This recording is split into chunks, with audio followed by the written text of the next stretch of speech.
የምሰማው ነገር እውነት ነው? ንገሪ እንጂ ምን ይዘጋሻል? የምሰማው ነገር እውነት ነው ወይ? እማዬ እኔ አንዳንድ ወጪዎችን ለመሸፈን አንቺ ራስሽ እኮ እየሰማሽኝ አይደለም ያለሽው። ትሰሚኛለሽ? ከነገ ጀምሮ ከትምህርት ቤት ወደ ቤት፣ ከቤት ደግሞ ወደ ትምህርት ቤት ይሆናል ስራሽ። ገባሽ? ሌላው ደግሞ ታገቢያለሽ። ምን? አዎ ቀጣይ ሳምንት ሽማግሌ ላካት ታገቢያለሽ። የጽጌረዳ እናት ጽጌረዳ አቶ መስፍን ቤት እንደምትሰራ አታውቅም ነበርና አቶ መስፍንን ለመጠየቅ ሲሄዱ ጽጌረዳ እዛ ቤት ውስጥ ሰራተኛ ሆና ትሰራለች። እንግዲህ የጽጌረዳ እናትም በሰው ቤት ተቀጥራ እሷን ለማሳደግ ብላ ብዙ ነገር እያረገችላት እየሰራች እያለች እሷ ግን ለክፉ አስባ አይደለም። የቤት ሰራተኛ የምትሰራው ሴትዮዋ ደግሞ ልጅሽን ለአቶ መስፍን ማዳር አለብሽ፣ አንቺንም ያግዝሻል። ስለዚህ ልጅሽ ለሷ ባለ ሀብት ሰውዬ ነው። አቶ መስፍን በጣም ታዋቂና ባለ ሀብት ስለሆኑ ልጅሽን ጽጌረዳ ለሳቸው መስጠት አለብሽ ብላ ታስገድዳታለች።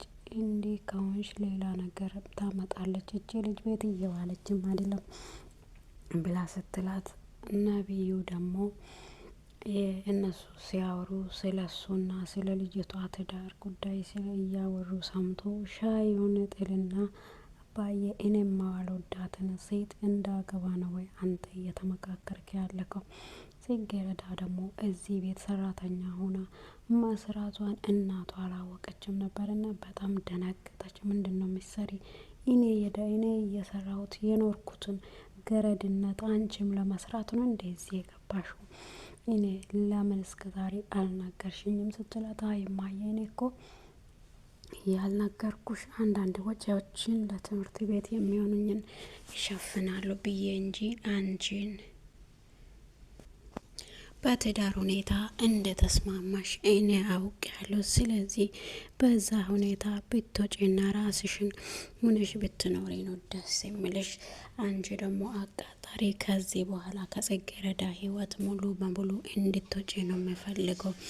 ምን አስበሽ ነው አንቺ እኔ ማልፈልገውን ሴት አባዬ አግቢብል እኔ አገባለሁ ብለሽ ታስቢያለሽ? ከዚህ በኋላ ከኔ ጋርና ከአንቺ ጋር አንድም ነገር የለም። ወደ እኔ እንዳትቀርቢ። እኔ እኮ ጓደኝነታችን ይቀጥላል እኮ ስለ ትዳር ስለ ሌላ ነገር እኮ እስካሁን አላወራሁም። ለምንድነው እንደዚህ የምታወራኝ ብላ ትቆጣለች። እንግዲህ እሱም ከዚህ በኋላ ወደ እኔ እንዳትቀርቢ እኔ አልፈልግሽም ብዬ ነገርሻለሁ። ጓደኝነትን ራሱ አልፈልግም ብዬሻለሁ። እናትሽ መታኛ ቤት አባዬን የትዳሩን ጉዳይ እንደተቀበልሽ እናትሽ መታ ተናግራለች እና ከዚህ በኋላ አጠገቤ ድርሽ እንዳትይ ብሎ ያባርራታል ማለት ነው ቤትን። ጽጌረዳ ደግሞ ያው ህይወቷን እናቷን ለማገዝ እየተማረች እናቷን ለማገዝ እና ክፉ ነገር አስባ ሳይሆን የእናቷ ቤት ሰራተኛ አሰሪ ደግሞ አይ የአንቺን ልጅ አቶ መስፍን ማግባት አለባቸው በጣም ሀብታም ስለሆኑ እዚህ ቤት ሆና እንደምትሰራ አልነገረችሽም እንዴ ብላ እንግዲህ የቤቱ አንሷችሁ ቤት ውስጥ ላይ በሰው ቤት በራፍ ላይ ለመጨቃጨቅ ነው እንደመጣችሁ እናትና ልጅ። አሁን ይበቃችኋል፣ ወደ ቤት እንሂድ፣ ቤት ውስጥ ያለውን ነገር ተጨቃጭቃችሁ ትጨርሳላችሁ ትላለች እንግዲህ ወይዘሪት ወርቄ። ከዛ የጽጌረዳ እናት ልጅቷን ጎትታ ከዚህ በኋላ ሌላ ሰራተኛ ፈልጋ አምጣ፣ የኔ ልጅ የማንም የቤት ሰራተኛ አይደለችም፣ እንድትሆንም አልፈልግም። የኔ ህልሜ እሷን አስተምሬ ትልቅ ቦታ ድርሼ እኔንም እንድታሳርፈኝ ነው የምፈልገው። እናንተ ግን ልጄን እንደ ሰራተኝነት ቀጥራችሁ እንደምታሰሩ አላቅም ነበር ብላ ከአቶ መስፍን ቤት እንግዲህ ጽጌረዳን ይዛ ትመጣለች። ከመጣሽ በኋላ ደግሞ ባለፈው የሚመጣው ሳምንት ሽማግሌ ይላካል፣ ታገቢያለሽ ትላታለች ጽጌረዳ። እማዬ ምን እንዲያልሽ ነው? እኔ አላምንም። አንቺ ነሽ ለኔ ይሄን ነገር እየተናገርሽ ያለሽው። ለምንድነው ለኔ እንደዚህ የምትኝ? እንደዚህ ለምንድነው እኔን የምታደርገኝ? እኔ ሁሉን ነገር እያረኳለሁ አንቺን ለማገዝ ብዬ ነው እንጂ ሌላ ነገር የለም ትላታለች። ነብዩ ደግሞ እኔ ማልወዳትን ሴት እንዳገባ ነው እንደ ፈቃድክ። አንተ የምትለውን ሴት መቼም ቢሆን አላገባም። እኔ ከቁጥጥር ስር ማትውል ከሆነ የምለውን ማታደርግ ከሆነ እኔንም ይሄን ቤትንም ይህ ሀብትም እንዳጣከው ቁጥር ብሎ አቶ መስፍን ለነብይ ይናገራል ማለት ነው። ነብዩ ደግሞ ሄዶ ልጅቷን አስጠንቅቋታል ማለት ነው። በእኔና በአንቺ መሀል ከዚህ በኋላም ከዚህ በፊትም አንድም ነገር የተፈጠረ ነገር የለም። የትምህርት ቤት ጓደኝነታችን እንጂ ሌላ ነገር በእኛ መሀል የለም። እኔም እኮ አንቺ ተስማማሽ፣ እናትሽ መታለ አባቴ ልጄ እኮ ተስማምታለች፣ እየተባበቀች ነው የጋብቻቸውን ቀን ብላ ሲያወሩ ደርሼባቸዋለሁ። አንቺ ለካ እሱንም እያሰብሽ ነው እንደ ብለው በጣም ጮይባታል። እሱን አብረን እናያለን ብላ ትታ ከትምህርት ቤት ትታ ትወጣለች። እንግዲህ ነብዩ ተናዶ በንዴት አባቱን ያናግረዋል። አባቱ ደግሞ በጥፊ ይለዋል ማለት ነው። እኔ የምለውን ማታደርግ ከሆነ ከዚህ በኋላ ይሄኛውንም ሀብት ይሄን ቤትም እንዳጣከው መቁጠር ትችላለህ ብሎ ያወራላታል። እኔ እኮ አባዬ እኔ ማልወዳትን ሴት ማግባት አልፈልግም አልኩ እንጂ ሌላ ነገር አልተናገርኩም። አንተን ለማሳደግ ብዬ ሁሉ ነገሬን ትቼ እንደ ሕፃን ሆኜ ቤት ውስጥ ታስሬ ያሳደግኩ ዛሬ ላይ እንድትመልስልኝ እና የኔን ትዕዛዝ እንዳትቀበሉ እኮ አይደለም።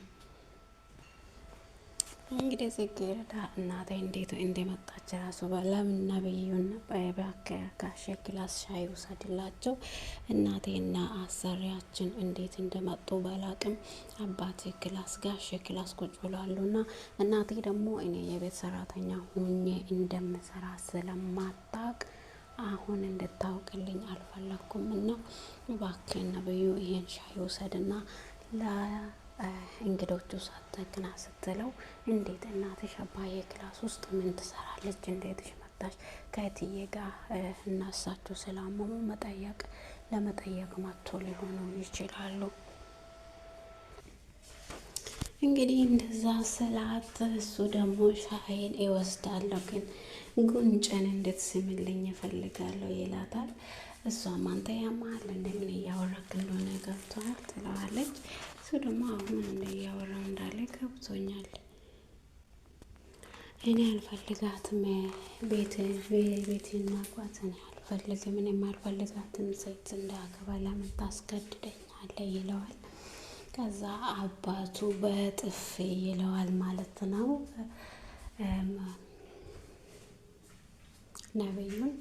ነብዩ ደግሞ በጣም ደንግጦ አባቱ ደግሞ ከዚህ በኋላ ይሄን ሀብትና ይሄን ንብረት እንዳጣከው ቁጥር ከዚህ በኋላ አባትንም ሆነ ይሄ ቤትንም ሆነ ይሄን ንብረት እንዳጣከው ቁጥር ብሎ ያስጠንቅቀዋል ማለት ነው። እና ነብዩ ደግሞ እኔ ማልፈልጋትን ሴት ማግባት አሁንም ቢሆን አልፈልግም ብሎ አባቱ ላይ ይጮሃል። ከዛ ደግሞ አባቱ እኔንም ይሄንንም ቤት እንዳላገኘው ቁጥር ብሎ በጥፊ ይለዋል ማለት ነው። እንደዛውም ደግሞ ጽጌረዳ እናቷ የሚመጣ ሳምንት ሽማግሌ ይላካል፣ ታገቢያለሽ ትላታለች። አይ እኔ ምንድን ነው የምትይኝ እናቴ? አንቺ ነሽ ይሄን ቃላት ለኔ የምታወሪኝ? ምንድን ነው የምታወሪኝ? እኔ እኮ ምንም ነገር እየገባኝ አይደለም፣ ምንድን ነው የምትይኝ ትላታለች። አንድ የሰማሽው ነው ማለት የሚመጣ ሳምንት ታገቢያለሽ ነው ያልኩሽ፣ ምን አልኩሽ ብላ እናቷ እንትን ብላ ታወራታለች። እንግዲህ በጣም ደንግጣ እያለቀሰች ትገኛለች። እንግዲህ